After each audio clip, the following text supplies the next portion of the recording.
Hello students, मैंने अपनी last video में आपको area of sector, area of segment, इसमें डिफरेंस बताया था कि इनमें डिफरेंस क्या होता है।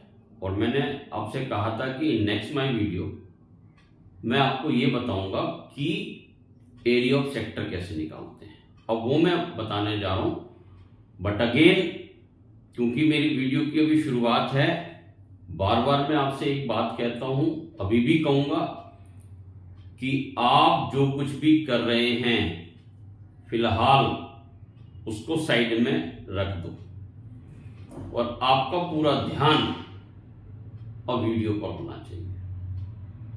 ध्यान से, बस मैं आपसे ये चाह रहा हूं कि आप बहुत ध्यान से इसको समझ लो, मत लिखो यार। लिख पूरी जिंदगी लिखते रहोगे क्या? लिखो लिखो लिखो। आप अपना हिसाब लगाना कभी बैठकर कि आप बचपन से लेके जब तक आपकी पढ़ाई खत्म होती है कितना लिख डालते हो आप, उस लिखे में से आपको आता कितना है। इसलिए लिखने की कला बाद में डेवलप हुई थी, उससे पहले लोग डायरेक्टली सुनकर याद कर लेते थे। ठीक है, तो लिखने से ज्यादा है अब आपको समझने पर ध्यान देना पड़ेगा। दिमाग में आपके साथ जो है वही आपकी पढ़ाई है, किताबों कॉपियों में तो जो है वो है। ठीक है, तो आप जरा ध्यान से सुनना। ठीक है, नाउ ये सर्कल है,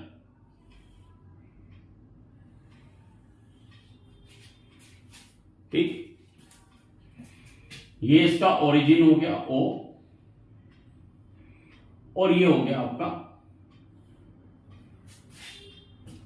सेक्टर। ये जो पोर्शन है ये एंगल है, एंगल को हम थीटा से रिप्रेजेंट करते आए हैं स्टार्टिंग से, तो ये थीटा है यानी कि एंगल। अब मेरी एक बात आप जरा ध्यान से समझना कि अगर ये थीटा इतना है तो एरिया इतना बनेगा। ठीक है, अगर मैं थीटा को और आगे बढ़ा देता हूं ऐसे करके तो एरिया थोड़ा सा और बढ़ जाएगा। ठीक है, उतना एरिया और बढ़ गया। अगर मैं थीटा को और बढ़ा देता हूं आगे तो एरिया और बड़ा हो जाएगा। क्लियर? तो कहने का मतलब क्या है कि जैसे जैसे थीटा बढ़ेगा ये एरिया भी बढ़ता जाएगा। सिंपल। मेरा कहने का मतलब बहुत ध्यान से समझो, अगर ये थीटा पूरा घूम गया तो ये पूरे सर्कल का एरिया बन जाएगा,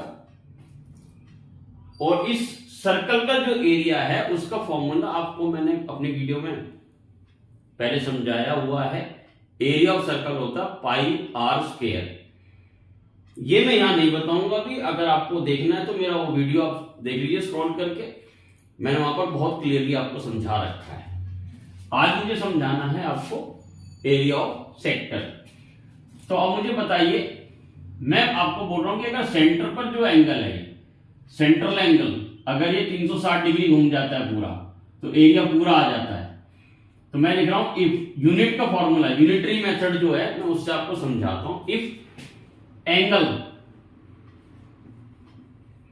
eight centre, if angle at centre is 360 degree, area of circle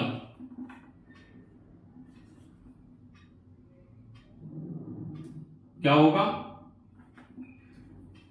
इस pi r square, pi r square.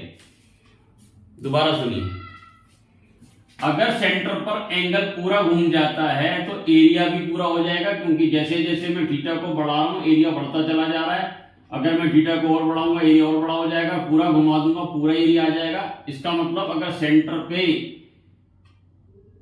ये जो एंगल है 360 डिग्री होता है तो एरिया ऑफ सर्कल क्या आ जाएगा? पाई r square.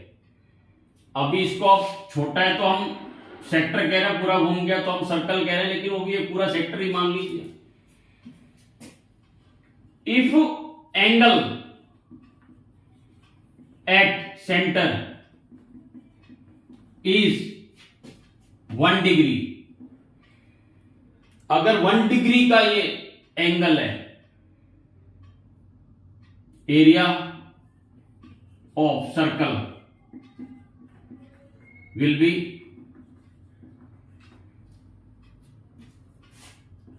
Pi r square upon 360। वही यूनिटरी मेथड, इकाई का नियम आप इस्तेमाल करो।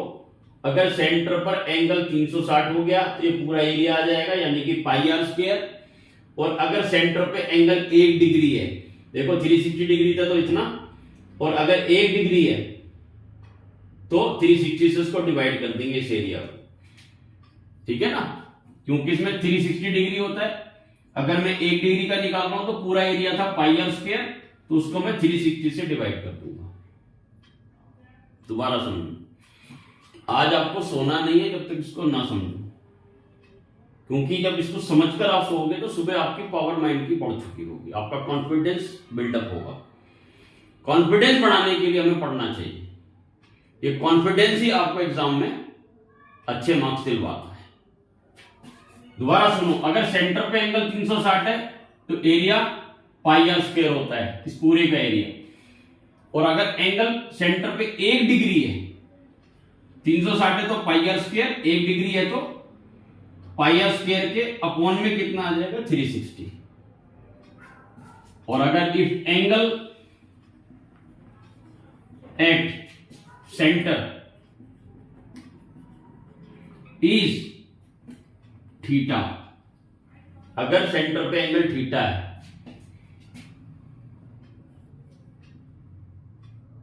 एरिया ऑफ, ये जो मैं सर्कल कहता आ रहा हूं, मतलब इसी को हम सेक्टर ही कह रहे हैं, उसका पार्ट ही है। तो angle at centre is theta, area of sector will be pi r square, इतना तो आएगा ही, इनटू थीटा कर दीजिए आप। तो कुल मिलाकर जो फॉर्मूला आया वो आया पाई आर स्क्वायर थीटा अपॉन 360। दोबारा समझो, इसको मैं जो सर्कल लिखा उसको सेक्टर लिख रहा हूं, क्योंकि जब 360 घूमता है तो पूरा ही सर्कल हो जाता है, इसलिए मैंने सर्कल भी लिख दिया था। लेकिन आप उसको सेक्टर भी समझ सकते हो कि अगर एंगल सेंटर पे, देखो मैंने आपको स्टार्टिंग में बताया था, जैसे जैसे थीटा बढ़ रहा है, थीटा पहले इतना था तो एरिया इतना, थीटा और बड़ा हो गया तो एरिया इतना हो गया, थीटा और बड़ा हो गया तो एरिया इतना हो गया। जब थीटा पूरा घूम जाएगा तो पूरे सर्कल का एरिया आ जाएगा, यानी सेक्टर इतना बड़ा हो जाएगा कि सर्कल के बराबर, तो उसका एरिया है पाई आर स्क्वायर। पूरे सर्कल का एरिया आपको मालूम है पाई आर स्क्वायर होता है। और अगर सेंटर पे एंगल 1 डिग्री है, कितना 1 डिग्री, तो एरिया ऑफ सर्कल यानी कि एरिया ऑफ सेक्टर कितना हो जाएगा, पाई आर स्क्वायर को 360 से डिवाइड कर देते हैं। और अगर एंगल एट सेंटर थीटा है तो area of sector will be pi r square theta into में, पाई आर स्क्वायर इंटू में थीटा अपॉन 360। तो this is the area of sector. और इसकी यूनिट क्या होगी, वो होगी centimetre square, metre square, kilometre square, ठीक। तो जो इसकी यूनिट होती है एरिया की, वो पाई आर मतलब स्क्वायर यूनिट होती है, यानी सेंटीमीटर स्क्वायर, मीटर स्क्वायर